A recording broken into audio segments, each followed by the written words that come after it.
اعوذ باللہ من الشیطان الرجیم بسم اللہ الرحمن الرحیم۔ پیارے بچوں السلام علیکم، امید ہے کہ آپ خیریت سے ہوں گے۔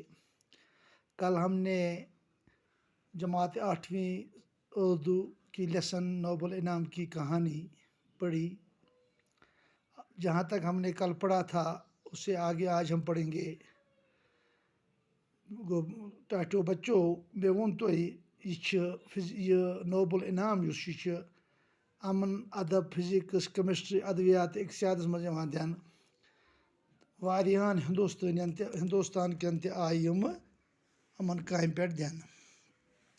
اس انعام کی یہ پڑھا رات رابندر ناتھ ٹیگور کو ادب کا نوبل انعام 1913 میں ان کی کتاب گیتا نجلی پر ملا تھا۔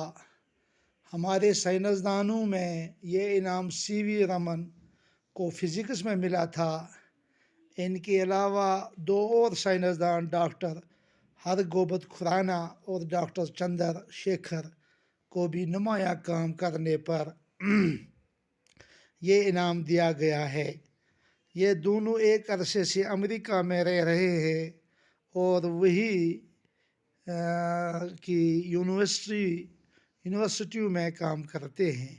مدر ٹریسا جنہوں نے ہندوستان میں معذور بچوں اور کوڑ کے مریضوں کی خدمت کے لیے اپنی زندگی وقف کی تھی، ان کو بھی نوبل پرائز دیا گیا۔ 1998 میں اقتصادیات کے شعبے میں ہندوستان کے امریتیا سین کو نوبل انعام دیا گیا۔ اس انعام پر ہر سال لاکھوں روپے صرف ہوتا ہے۔ انعام کو قائل کرنے والے الفریڈ نوبل سویڈن کے رہنے والے تھے۔ ہندوستانس مز یمن یہ میول تمن مز رابندر ناتھ ٹیگور یس ادبس مز میول یہ انعام 1813 مز۔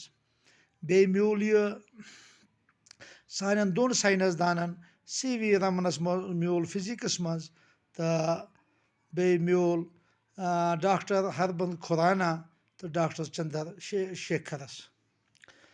اس مدر ٹریسا تم سن ناو تہ بوزمت یم پنہ زندگی موزور بچن ہندس خدمتس بی کوڑ گو میوند یمن یہ بیمار ٲس تمن خدمت کرنس کر تم پنہ ساری زندگی وقف مدر ٹریساہن، تمس تہ میول یہ انعام۔